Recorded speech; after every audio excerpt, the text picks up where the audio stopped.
The winning blueprint presents.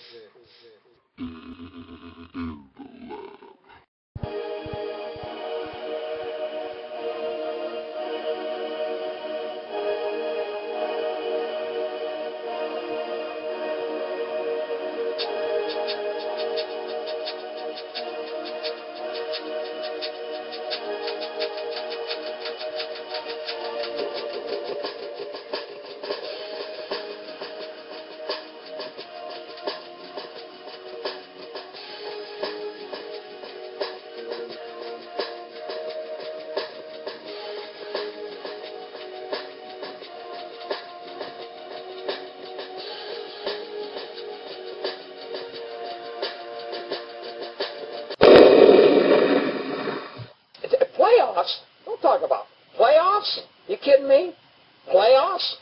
I just hope we can win a game. Welcome. You are in the lab room. I'm your host, Lou. Thank you for joining me. Do you smell that? That's the smell of playoff football. And I tell you what, it smells so sweet. Now, I tell you what, it wasn't that entertaining of football this weekend. Was it? Usually you get one gem of a game. For the most part, the games were okay. But there wasn't that one nail biter that came down to the last possession that you were just like, yeah, man, this was a good game. There's just a lot of solid games that weren't really in reach. We'll start Saturday. Let's start with the matchup on Saturday. The 6th seed Cincinnati Bengals traveled to Houston to take on the Texans, a team that was struggling, losing their last 3 out of 4 to finish up the season. And many, including myself, thought that the Bengals were supposed to win this game. I thought that the Bengals defensively were going to come in and stop Arian Foster. Wrong. Wrong answer. Good answer. Good answer. No. Feel like I was on Family Feud this weekend because I was giving out wrong answers left and right. And I felt like in my head, good answer, good answer. Show me, stop the run. That's strike one, Cincinnati. Okay, so you're not stopping the run. Show me, stop Matt Schaub. Good answer, good answer. That was strike two. Even though I felt like the Cincinnati Bengals defensively played good enough to win this football game, they still didn't do enough, offensively or defensively. Now, without the defense, and I'll say this, without the defense, this is a blowout. Houston wins this game 31-10, but the defense showed up. They just didn't make enough plays. And when your offense is struggling, you need your defense to be lights out. And the Cincinnati Bengals defense, they weren't lights out. They were just really solid. They were extremely solid in this game. For a long time, Leon Hall, his interception, return for a touchdown, were the only points in the game for the Cincinnati Bengals for a while. I mean, they've done nothing on offense for a long time in this game. And what was the most appalling was the fact that they just absolutely ignored the fact that their best receiver, A.J. Green, was on the field. I mean, it's one thing to not have a catch. Try not having a target until the third quarter. Strange. When you have a receiver that dominant, isn't it your business to just chuck one up to him on a 9 route just to see what's going on over there?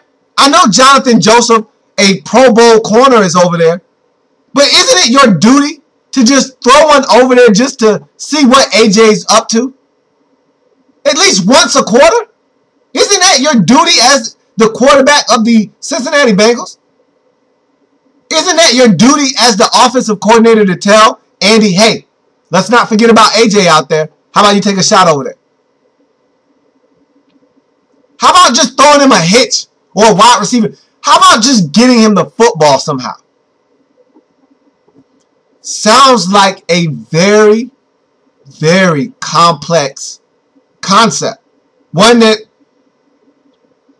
the Cincinnati Bengals just didn't seem to figure out till the third quarter. It was like a Rubik's Cube that they just couldn't figure out how to get A.J. Green the football. Is it that hard? Because you seem to figure it out in the second half. Problem was, you waited too late. You waited too late. You let Arian Foster run for over 100 yards. You let Matt Schaub start to get comfortable after really having him rattled early in this game. You waited too late. But even after all of that has been said, A.J. Green got loose, and the Red Rifle, Andy Dalton, just flat out missed him for the game-winning touchdown. And really, that's the difference in the game. That's the difference between having a good to above average quarterback and just having an average middle of the pack quarterback. And that's what Andy Dalton is right now. Until he can separate himself by winning a playoff game and getting it done in the clutch, he's an average quarterback. And you can't miss that throw. You can't miss that throw. They were down 6. That throw plus the extra point, because A.J. Green was in the end zone, would have given them a 1-point lead with a chance to get one stop and win the football game. Instead, he misses. They have to punt. They don't get the ball back. They don't see the football again. And the Texans win the game 19-13. And really, they have no one to blame but themselves in this game. The Bengals had every opportunity to win this football game, and they just couldn't get it done. So, the Texans move on, so I'm wrong. So that's strike 3 for me. In that football game, you get 3 strikes, and guess what? You're out. So that's my first loss right there. I said, stop the run. Good answer. Good answer. Stop the pass. Good answer. Good answer. Houston is going to lose because mentally they're fragile. Their psyche is shot after losing 3 out of 4, not getting the number 1 seed, not getting a first-round bye. No way they beat the Cincinnati Bengals. We're going to turn it over to the other team. Now they have a chance to win. And that the Houston Texans did. So, I'm 0 for 1. No worries. I still got the Green Bay Packers in my back pocket in the nightcap over the Minnesota Vikings. How disheartening was it to see that Christian Ponder wasn't going to get to play? I mean, this one snuck up on all of us. I mean, we didn't find out about his injury until late in the week. I mean, this wasn't even a story till Friday evening. And if you weren't paying attention, you had no idea until Saturday. And so this was very, and I had warned you on the show on Friday that there was a chance, a slight chance, that Christian Ponder might not play. I thought they're going to find a way to get that guy out there. They can't win with Joe Webb. You can't possibly go into the game with Joe Webb and think you have a shot, can you? Yeah, that's what they did. Man, was it ugly. The Packers, they knew priority 1, 2, 3, 4, and 5 was stop AD. Stop Adrian Peterson from running the football. Adrian Peterson! Got to stop him from running the football. And Clay Matthews had come out in the media and said, look, he's killed us this year.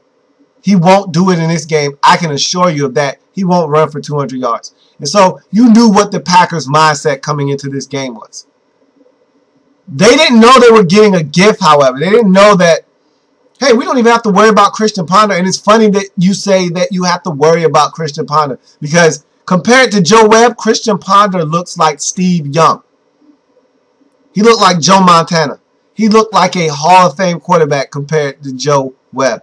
And so it's funny because I said this on Friday, and I'm hard on Christian Ponder. I really am, because the Vikings went reaching for a quarterback. And they always tell you, I've been told by a very wise man, need is the worst evaluator of talent.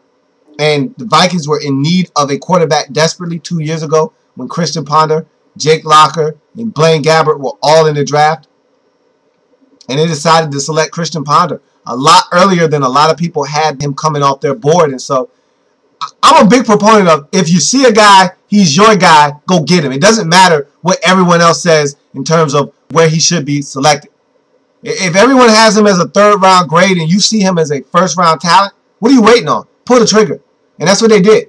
So my whole thing was, if you're spending a first-round pick, a top 15 pick on this guy, he needs to produce for you early on, especially with the running game that's aiding him. No reason for him to be out there stinking it up the way that he sometimes does. And so if Adrian Peterson is carrying this offense and he's getting it done, Christian Ponder should at least be able to run play action fake effectively and put the ball on someone and give them an opportunity.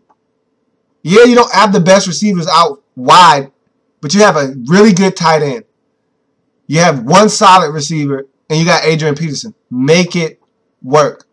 And really, I like the maturation of Jarius Wright. You know, he really didn't play early on in the season, but of late he'd come on and he started to play well. But no Christian Ponder. That sucks. As bad as I talk about Christian Ponder, man, it would have been nice to have seen him play in this game, especially if you're a Vikings fan. You were dreading the fact that Joe Webb had to step on the field. And even though Joe Webb created an element of surprise for the Packers because they didn't prepare for Joe Webb, and he's a guy that brings a different dimension to the game because he's a scrambling quarterback. But you'll take the scrambling over a guy that can actually throw the football 25 yards down the field accurate. I mean, Joe Webb wasn't even close. He skipped more passes than he actually completed in this game. So the Packers just came into this game and said, offensively, don't blow it. Don't turn it over. Don't keep them in the game. We could kick 5 field goals and beat the Vikings tonight. I mean, they were that bad offensively. And they bottled up Adrian Peterson for the most part. It didn't allow him to run roughshod over their defense. And they knew Joe Webb could not beat them. And so it made it that much easier to just say, hey, put 9 in the box, dare Joe Webb to beat us. And of course he couldn't do it. And the Packers cruised to an easy victory at home against the Minnesota Vikings, 24-10. And this game was really never close. And really, the Vikings got a late touchdown to make it look as close as it was. But this game was never close. The Vikings drove down the field on their first possession, all runs, whether it was Adrian Peterson or Joe Webb, looked impressive doing it. You thought this could be another one of those nights where the Packers just can't stop the run. And the Vikings didn't do anything thereafter. Those 3 points were the same 3 points that they went into the fourth quarter with. Finally scoring a touchdown in garbage time, making the score look a lot closer than what it really was. And they got the win, did the Green Bay Packers over these Minnesota Vikings, 24-10. What a shame, what a travesty that the Vikings really didn't get a shot in this game because their starting quarterback for the whole entire season went down in the postseason before he even got to take a postseason snap. What a shame. Packers get the win. They move on to the divisional round of the postseason. They'll be taking on the San Francisco 49ers in a rematch of Week 1 in the National Football League 2012 season, where the 49ers were able to defeat the Green Bay Packers in Green Bay. So that moves us to Sunday. Sunday. The Indianapolis Colts traveled to Baltimore to take on the Ravens. And I thought that the Colts were the easiest out in the AFC. They were a young team. They're not a good road team. They got a lot of things going on. And in this game, they looked like the easiest out in the AFC. I mean, if it's not one thing, it's the other with the Colts. I mean, they just can't seem to get a break. You finally get your head coach, Chuck Pagano, back in Week 17 after him having a bout with a treatable form of leukemia. You rally around him and that whole Chuck Strong campaign, and you use that to power you into the playoffs with an 11-5 mark. A really good season for a team that I thought really overachieved with the lack of talent that they have. And a large part of the reason you were able to be successful this year is interim head coach Bruce Arians, who came over from the Steelers, who was let go unceremoniously by the Steelers. And so he comes in and he does one hell of a job in substituting for Chuck Pagano. He has this team believing that they're a good football team. He has his pulse on this offense. And the night before the game, literally hours before the game, at pregame meal, he goes down. He's ill. He doesn't feel well. They call the ambulance. He's carted off on a gurney, on a stretcher, taken to the hospital. He's not with the team during the game. So if it's not one thing, it's the other. The Colts can't buy a break. So Clyde Christensen has to step in as the offensive coordinator, the stand-in offensive coordinator in this game. He's calling the plays for the first time, probably in his career. He didn't do a bad job. I don't feel like the play calling was any different than it would have been if Bruce Arians was there. I think Bruce Arians would have taken a few more shots. But I actually like the balance that the Colts showed in this game. I thought that they didn't run away from the running game like they normally do and ask Andrew Luck to chuck it 50 some odd times, but he still threw it 40 something times. So it still gives you an indication that the Colts need to be more balanced. But they did what they've been doing all season long, putting the burden on Andrew Luck's shoulders and hoping he can pull them through. He wasn't able to do it in this game. As Baltimore, I thought that defensively, they had moments in this game. And they were able to slow the running game down. Vic Ballard wasn't really a huge factor in this game. I didn't think that they totally shut him down, but he wasn't a huge factor in this game. They didn't allow him to really take the pressure off of Andrew Luck. They made Andrew Luck have to beat them, and they got opportunities. Ed Reed dropped a pick. Ray Lewis, he dropped a gimme, and you don't see that from Ray Lewis. I mean, it could have been a storybook ending in Baltimore for him. He picks that off, runs into the end zone. What is the lasting image that we see from that game if he does that? But he drops the pick instead. They had opportunities in this game. They ultimately get a pick later on in the game that really sealed the deal. But this Colts team is a ragtag bunch. I have respect for them. They earned my respect. And again, respect is something that is not given, it is earned. And the Colts have earned my respect. They've got some players on that roster that have earned my respect. I had absolutely zero respect for T.Y. Hilton coming into this season. None. Watched him throughout the preseason. Thought he was a joke. Thought he was just a guy with the same name as someone that owns a hotel chain. I was wrong. He can play football, and he's fast. And he makes a difference. He's got my respect. But this Colts team, they have a long way to go, but this was a huge step in the right direction for them. They've gotten their feet wet. They know what it's like to make the postseason now. Now their expectations have risen. The bar is set a lot higher for this team in the 2013 season. We'll see them later on, but this was about the Ravens in this game and their ability to run the football. I thought Bernard Pierce had a really strong football game. He went over 100 yards. Actually had less carries and more yards than Ray Rice. Ray Rice was effective in this game. I thought Joe Flacco, he wasn't his best. He wasn't his sharpest, but he made some really good throws. Anquan Bolden made some spectacular catches in this game. Torrey Smith was on in this game, and I thought they did more than enough. Dennis Pitta helped chip in. They did more than enough offensively to win this football game. They could have done more, but they didn't need to. The Colts struggled, and in this league, in the postseason, field goals don't win you games, especially on the road. And the Ravens held the Colts to field goals in this game, and they really shut the Colts down offensively, and they won the game. 24-9 did the Baltimore Ravens, and I thought it was fitting how they ended the game. Reggie Wayne didn't take kindly to it. He thought it was disrespectful, but they're old, you chums. He'll get over it. They'll laugh about this later, but I thought it was great. Personally, they put Ray Lewis on the field for the last play as the Ravens took a knee to end the football game. He was the personal protector all the way in the back of the victory formation.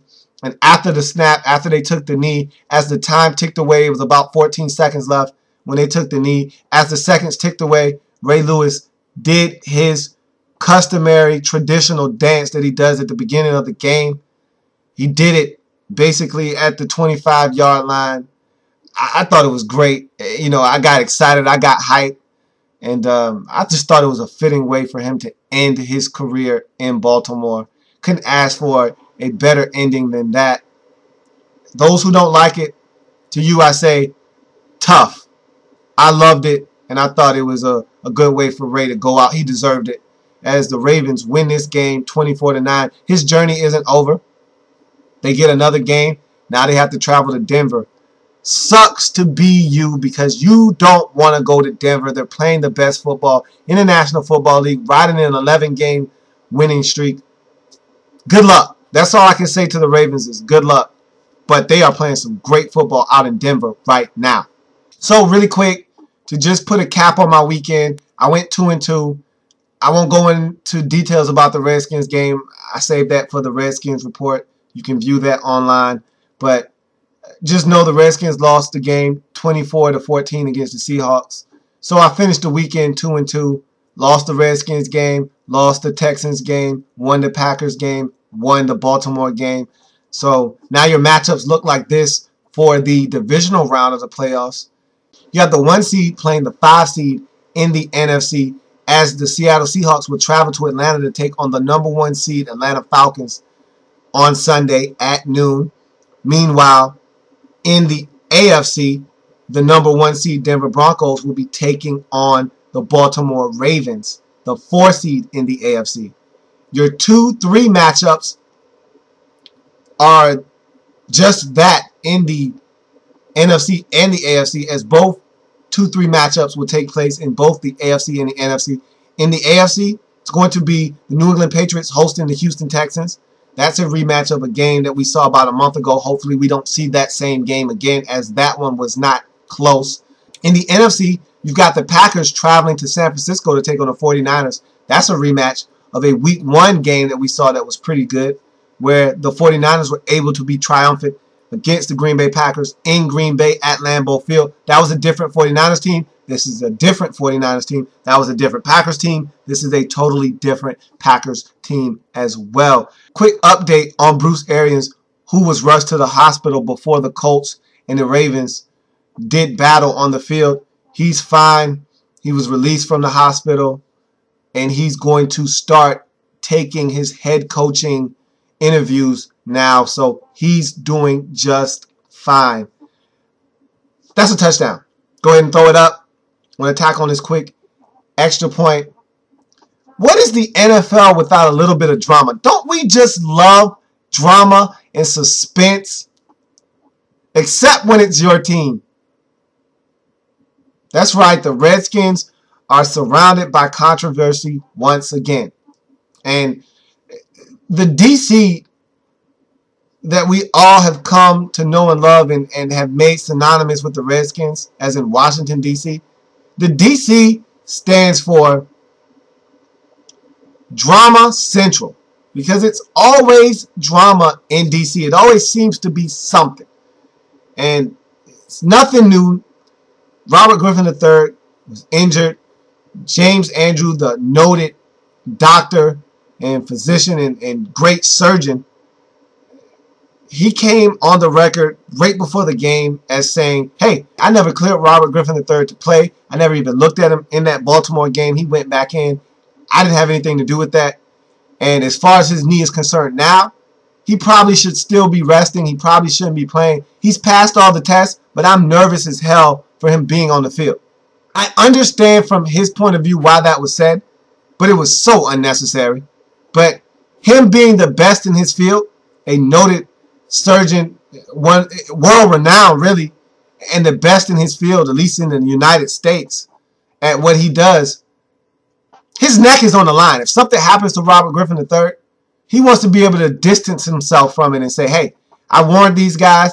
I didn't okay this. This is what they wanted to do, but they went against my better judgment, which would have been, hey, this guy needs to be sitting down resting.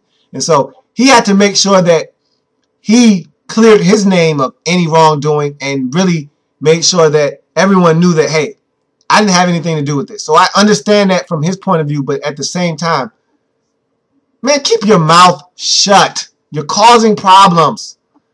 Problems that we didn't need going into the football game. And now I didn't have any bearing on the game or anything like that, but shut up.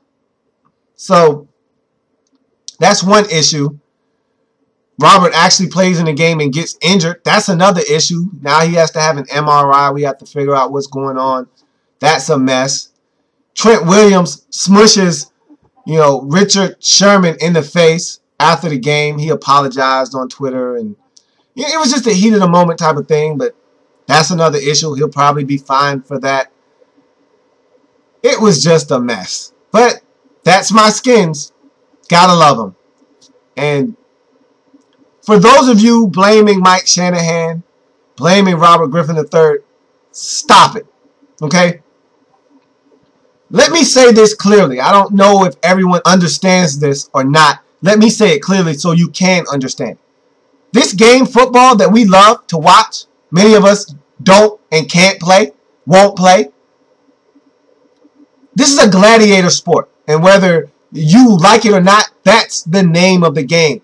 It's a sport full with heroism. Guys putting their bodies on the line week in, week out. And so if a guy is injured and maybe he's not at his best, if he still thinks he can help the team, he's going to try and help his team win. This is not a, hey, he's being selfish, he should have taken himself out of the game. That's not what these guys do at this level.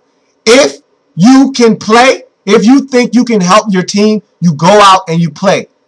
That's the name of the game. That's the code in the National Football League. Just like there's a code of the streets where you don't snitch, there's a code in the NFL that says if you can play, if you're not injured, you're just hurt, then you go out and play. And so that's what Robert Griffin III did. Now, I don't like the code of the streets, and sometimes the code of the NFL can get you in trouble, but that's the name of the game. And if you don't like it, if you're one of the ones screaming he should have been pulled from the game, he shouldn't have been out there, if you're one of the ones screaming that, then you don't get it.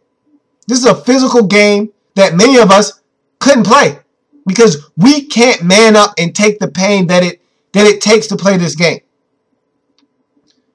You want to see some heroism that doesn't involve putting your body at risk?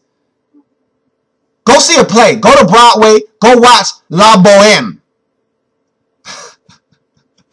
Go watch the Blue Man Group.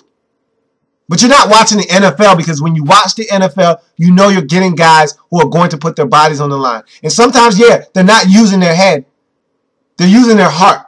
They're playing with their heart. And that's why they're warriors. That's why they're gladiators. That's why there will always be that warrior and that gladiator mentality when you play football. Because you got to be able to block out the pain. You got to be able to say, hey, I'm not 100%, but my teammates need me. I need to be out there with my team. And sometimes it'll be to a detriment, but that's the way it goes in the National Football League. And if you don't get that, then you don't get it. Simple as that. And so that's going to do it for me on this program. I thank you for joining me here in the lab room. This is the playoff edition. We're going to keep it going all week long. And so I thank you for joining me. Stay tuned for the beginning of the lab report, lab follow-ups from the end of the season. Again, this is a continuation of the lab reports that we did at the beginning. Now it's a follow-up to kind of put a bow on everyone's season. We're going to go in draft order, so the first team up will be the Kansas City Chiefs. A lot has occurred. We'll talk about all the happenings of the weekend on the Tuesday edition of In the Lab Room. I thank you for joining me. All the ways to view the show, there's Facebook. In the Lab Room is a Facebook page. Like it. Every video I've ever done is on the Facebook page. There's Twitter. At In the Lab Room is the Twitter handle. Would love to hear from you on Twitter, so follow me on Twitter. There's YouTube. Louis T is the page, so subscribe to the page. Would love to have you on my page. You would get every video at your fingertips, no delay, if you were to subscribe to the page.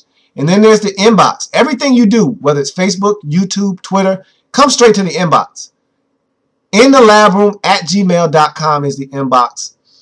Anything you do comes to the inbox. You want to shoot me a direct email, that's the way you can do it.